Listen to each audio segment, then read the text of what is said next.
Welcome back to episode 4 on the Polo. Yes, episode 4. I am proper dragging this out. If you've not seen the last episodes, go back and check it out. I've bought a cat end Polo from Copart. I've fixed all the front end up. We've got a few more little bits to do on there, but in the last episode you saw me weld the sill, and I'm working on this rear quarter and the door. This was primered, built up, but there was a few little spots, so that just needed a little bit more love. The door, we've pushed it out. It needed a little bit of glaze. I've started doing that. This is a complete mess at the minute, but I just need to sand it down and probably need just another few little layers of glaze there to sort it out. And this car's going to be as good as new. I'm not going to film myself sitting down here sanding all night because that will be very boring to watch. Plus, it's proper messy. Yeah, I've got dust everywhere. So what I'll do is I'll carry on getting this done and then I'll show you the results. We'll then get it primered, and I've even got some paint. In true Baguettes and ASBOs fashion, I've managed to catch the paint with my rag. It's not the end of the world. We'll just flatten it off. Bit of sanding paper, we'll wet sand it. And then we might just have to go over a few low spots with a bit of glaze. Don't know how well this primer will build up. There's a few sort of like pinholes in the glaze and stuff like that. As you can see, we did in fact have to go over some of these low spots again. I've gone back, I've filled those pinholes, but we're on the final furlong. These are nice thin layers of glaze, just to try and get it as smooth as possible. We're just going to try and sand it out, get rid of some of the high spots and low spots. I've had to go back over some of the areas that I've already done just to try and build it up and get it as smooth as possible. Some people out there will be a lot more qualified than me and they could probably do this in one fine sweep. But you know what? I'm having a go. I'm pretty happy with the results and I'm just putting layers and layers on nice and thin, trying to not build it up with filler. But we have got a couple of high spots, and listen, it's not going to be perfect, but it's certainly going to be better than it was.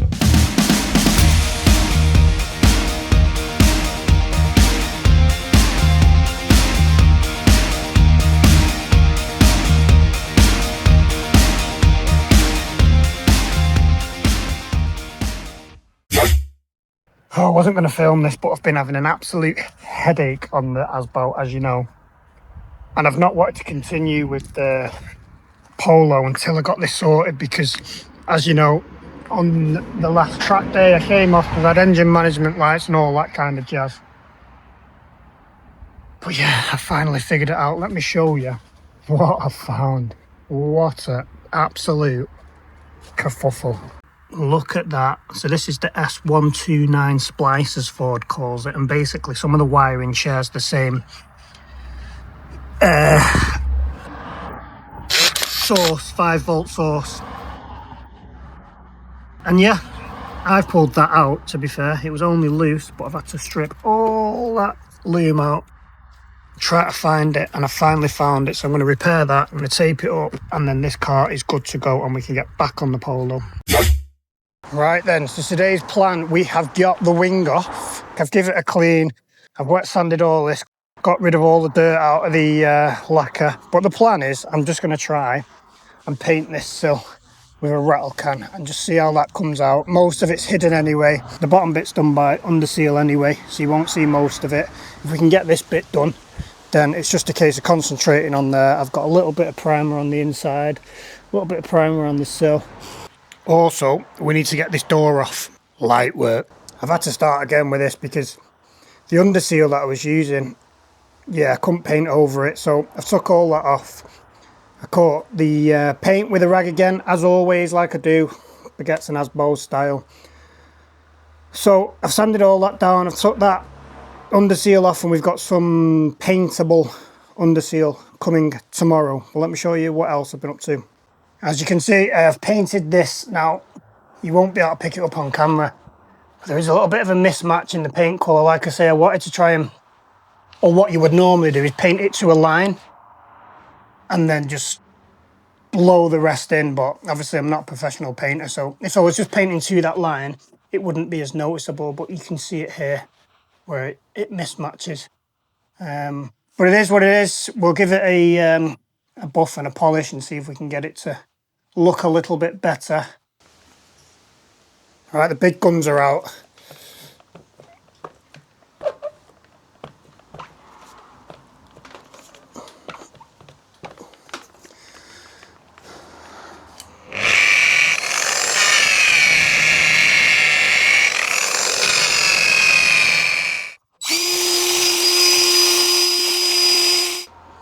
Paint's starting to match a bit better. You can still see it. Over here, it blends really nice. It's just here. I think it might be just this curve. That being said, I have just painted this sill and it's come out a lot better. The paint I'm using is this Central Paints and it's the exact paint code for the car. I think I may have contaminated that by wet sanding it because this looks a lot better. Let me whiz you around and I'll show you. She looks brand new, folks. I am happy with that. I need to lacquer it, polish it, and then get the door on. And like I say, I've got the stone chip coming for down here, so it's a few days later and I've not been filming while I've been painting in here and stuff like that. I've not wanted to gunk up my cameras, but we have got a little bit carried away. I've painted the sill, I've polished it. As you can see, the door's back on. I've painted the door, not 100% happy with it. And I've redone this because, like I say, I think I contaminated the paint by wet sanding it before lacquering, which I believe is a big no-no. Now, it's not 100% perfect. I have stone chipped it down here. The stone chip didn't match the original texture of the sill, but it looks okay. Some of the high spots and low spots have come out in the paint, and when I've redone this, I think I must have just not sanded the lacquer back, but I've not lacquered back over that, so I can probably sand that out. This all needs wet sanding and polishing, so it's not the final version. But we're very close to having this done. And to be honest, if I'm not 100% happy with it, I can just get another door for probably pretty cheap. Then I can take my time, repair this, and maybe stick it back on eBay. But this part of it, I'm quite happy with. The sill, I've polished, I'm quite happy with. I've put the front wing back on. I've put the wheel arch liner back on. It's not all clipped up properly yet. I've put all the bolts on underneath, but I've not put the clips onto the bumper. But we're close. Right, I've been polishing, messing, and I'm just not happy with this door. The rear quarter I'm relatively happy with. It's not perfect, but I'm not a professional, but I can live with it. The door, I can't. So I've just purchased one off eBay, 200 quid, delivered. Same colour. It's from an earlier model, but apparently it fits, so fingers crossed. I'm going to leave this door on because we need to do a little bit of road testing, because right at the beginning of this video, you saw that this is knocking and banging, and yeah, it's crabbing. There's something wrong with this. So I bought myself a new damper, top mount, a few bits. We're going to get them swapped over and see if this is straight. But before we do that, I'm going to get this wheel arch liner fitted properly because all these little parts are in the boot and it's got the clips on. So we'll get these clips stripped off, we'll get this on, get that built up, we'll get it jacked off, get this damper swapped, and then take it for a road test. You probably don't want to see me get this off again, but I do want to show you this little tool. It's a little oval shaped tool. Put that in the back of the hub, give it a turn with a socket, ratchet, sorry. It opens up the hub, and hopefully then this damper will just slide out. Top mount off, damper out, swap the spring, back in, job's done. Bausch.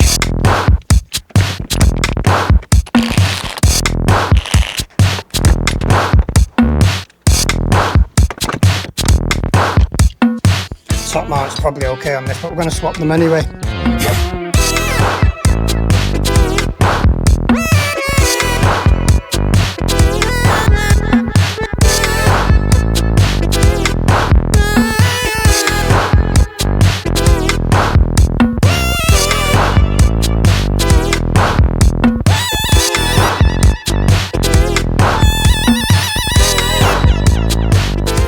In the interest of swapping things in pairs, I'm going to get that top mount swapped on the other side, but this side's all built up now.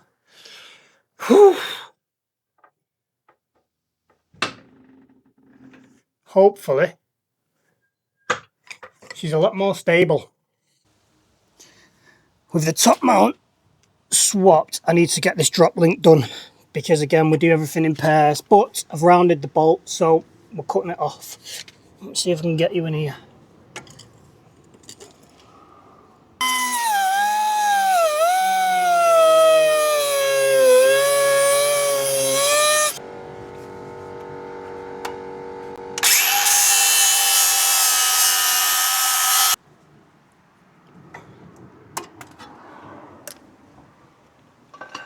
Voila.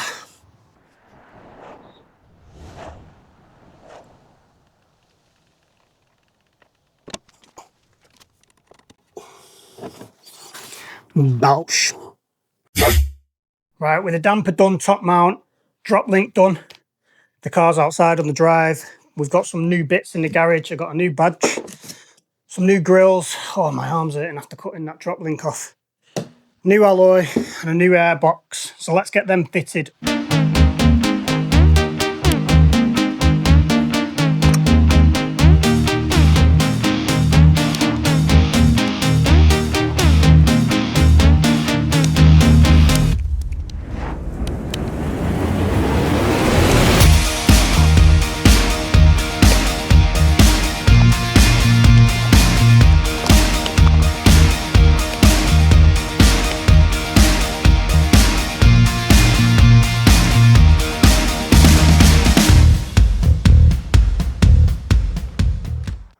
Right, we're back in the garage, and yes, it's a new day, and yes, I am wearing the same clothes, but they are that good, you wear them twice.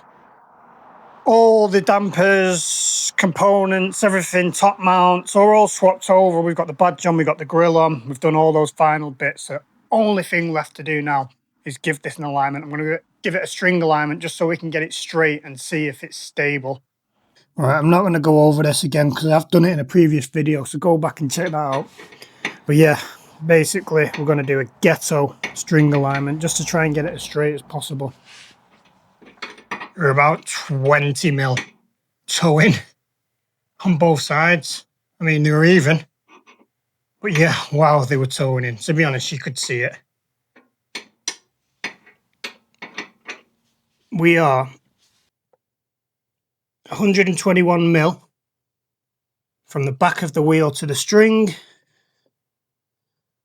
and 122 at the front. So that means we are 1 mil further away at the front, pointing in. So we've got 1 mil toe out. Let's do the same on the other side, and then we'll give it a test drive.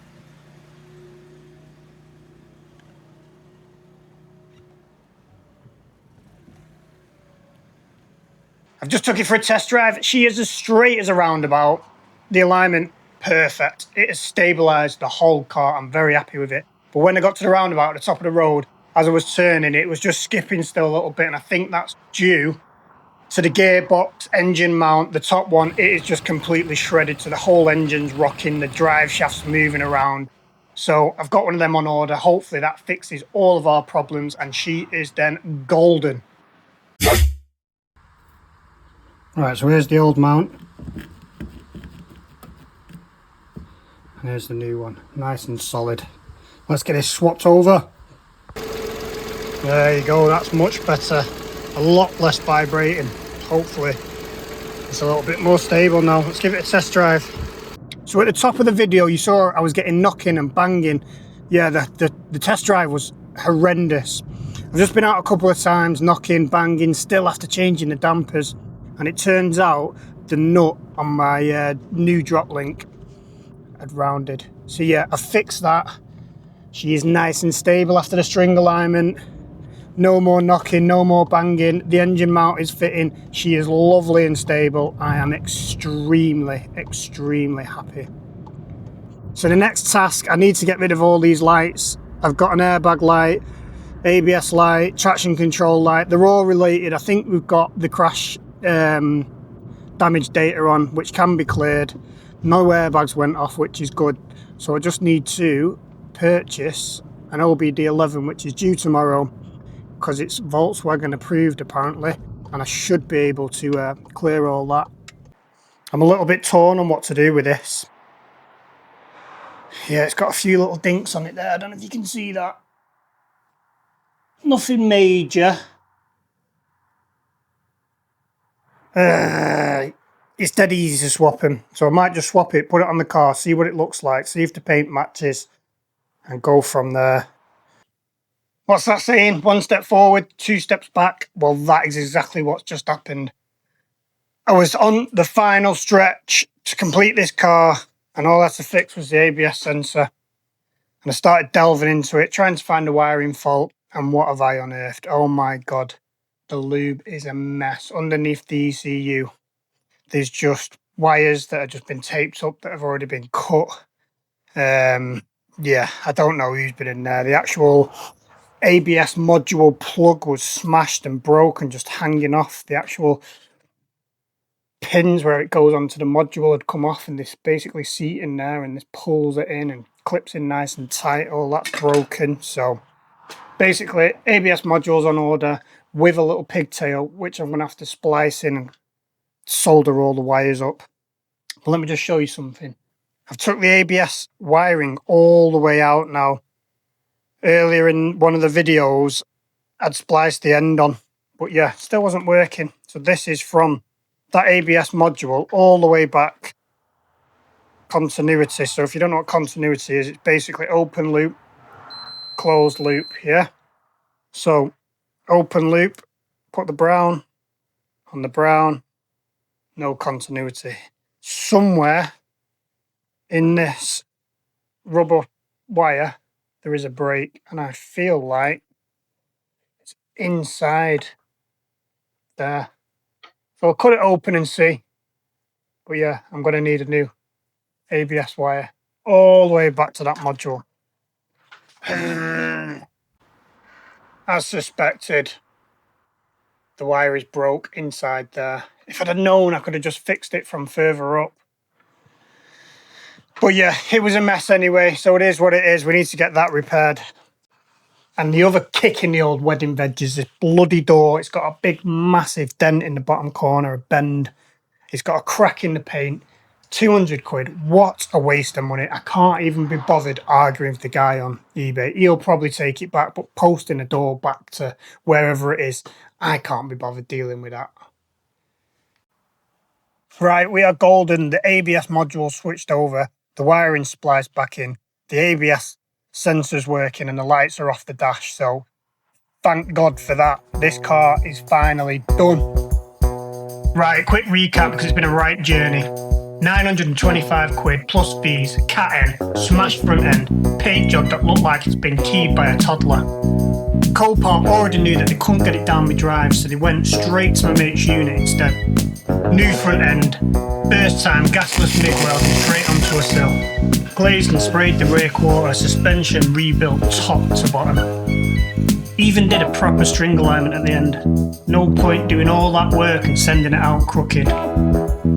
So after that, here's where the numbers actually land. Budget's blown if I'm honest, but factor in the tools I'll use again, and I'm still sat on close to a grand profit. Best this series has done by far. So that's it, another one ticked off. 4 episodes. I didn't expect it to take this long. But yeah, the car's done. If you liked it, hit the like, give us a comment. Yeah, and do us a favour, subscribe, because we've got this up for sale. It should be gone soon. I think I've got a buyer for it.